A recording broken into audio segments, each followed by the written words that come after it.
Okay, John Tapp here again. I'm gonna try to fill in a gap that I've had for just a demo how to use Procoder just to code a video. I'm surprised I haven't done a video about this one already, but I'm gonna go ahead and do it now, so I'll have it for next time. I was asked to set up a coding scheme for mouse interaction. Uh, I thought it'd be a good illustration of this. So to when you get Procoder and get it activated and everything, you start it off the icon.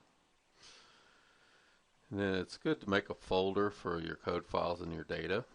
So I've made one here called mouse, and I already have a junk code file in there and some data in there, and this mouse interaction code that I already made so that you wouldn't have to watch me type it all in. But I'm going to show you how to do a new one if you need to type one in. So new code file, pick where you want it to go, desktop, mouse. I'm just going to say junk and overwrite that one. Do you want to replace it? Yes. And then you would just type codes. Now codes should be short. Say we're looking at aggression. You want to make the code short and one letter if you can, so that you can use that letter as a key stroke to mark the time. So this, when you float over these tools, you get what they do. I'm going to add a new code, and I'm going to say S for aggression off because it's right next to A. Off. So if that's all we were going to code, then we'd be done. But we have a little more stuff in this mouse interaction thing, and so I don't have to type the whole time. I'm going to just load that up and show it to you. So I'm going to close this one. I'm going to say open a code file. Just my mouse interaction one. We care about sniffing or sniffing off, grooming off. If you double click these, it opens the cells to as wide as they need to be to show everything. It's a tip for you. Works in all the grids in Procoder and most grids everywhere, even in Excel. So then we have aggression off, mounting off. And in the group descriptions tab, we have each group labeled. And I'll show you how that comes into play in a second. So that's our code file for our mouse interactions. I'm going to close it up, and then I'm going to demonstrate how you would start a new coding session with a brand new file. So I'm going to do File, New Observation Data File. I'm going to call it Demo 2.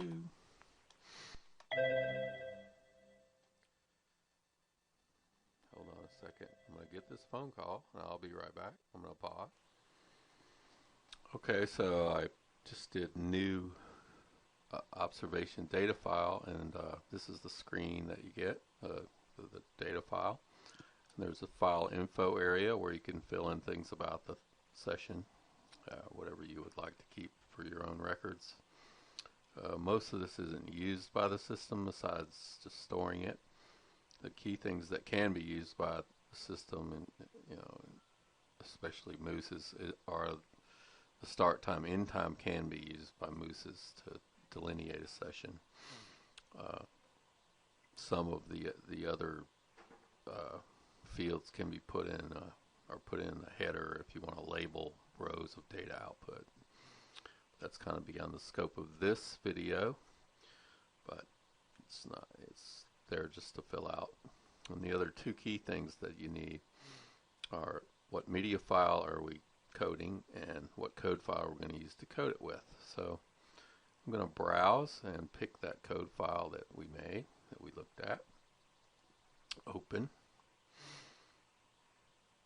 Browse. For a media file, I don't have any mouse videos, so I'm going to use the sample video from Windows here about wildlife. Now you notice the video doesn't show up right now.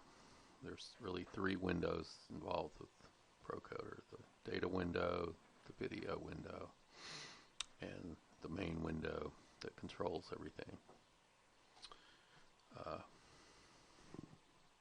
I don't think there's anything in there.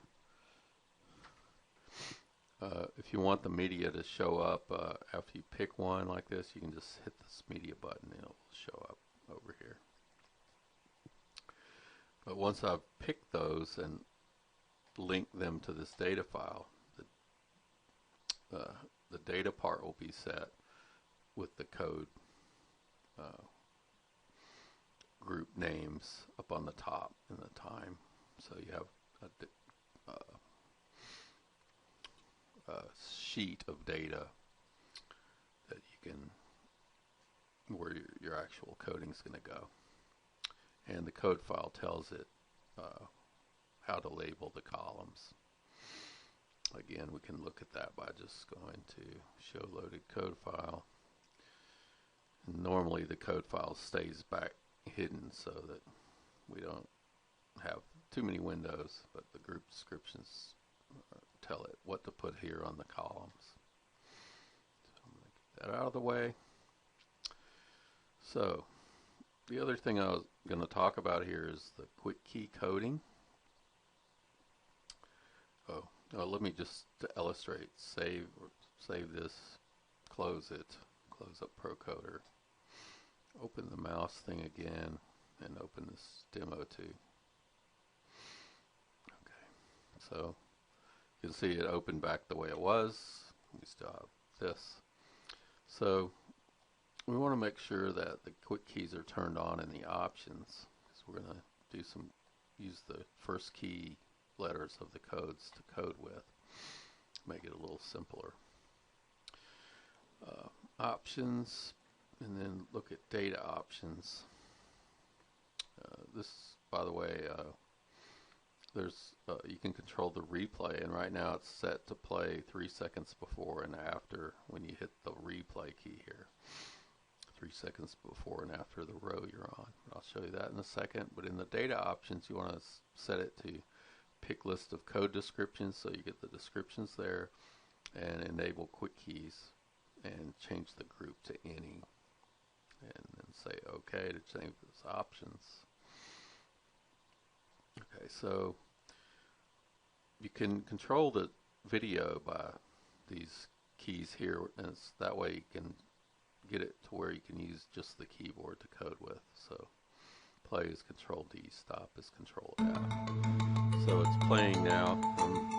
Say that I see some sniffing. I'm going to hit sniffing, and I'm going to hit sniffing off. So they're sniffing off. I'm not even watching them sniffing on this video, but I'm just showing you that I'm hitting S and then I'm hitting D. And double clicking on here to show you that the keys work. Let me stop the video.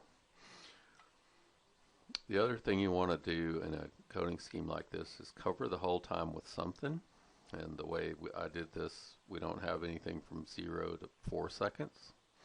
So I'm going to back the video up to 0. And then I'm going to mark this row. So I'm on this row, I'm going to hit mark.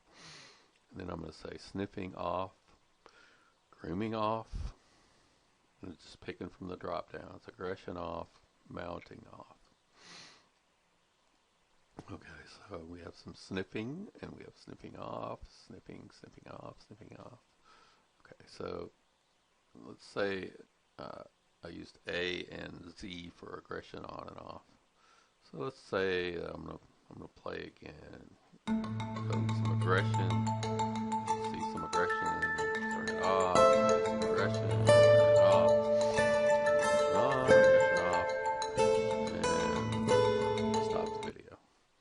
Okay, so note that the times are out of sync. Well, that's okay. It doesn't really matter. You can make multiple passes, and then if you want to get it back in sync, you go to Data, Sort Grid by Time, and then they're back in sync again.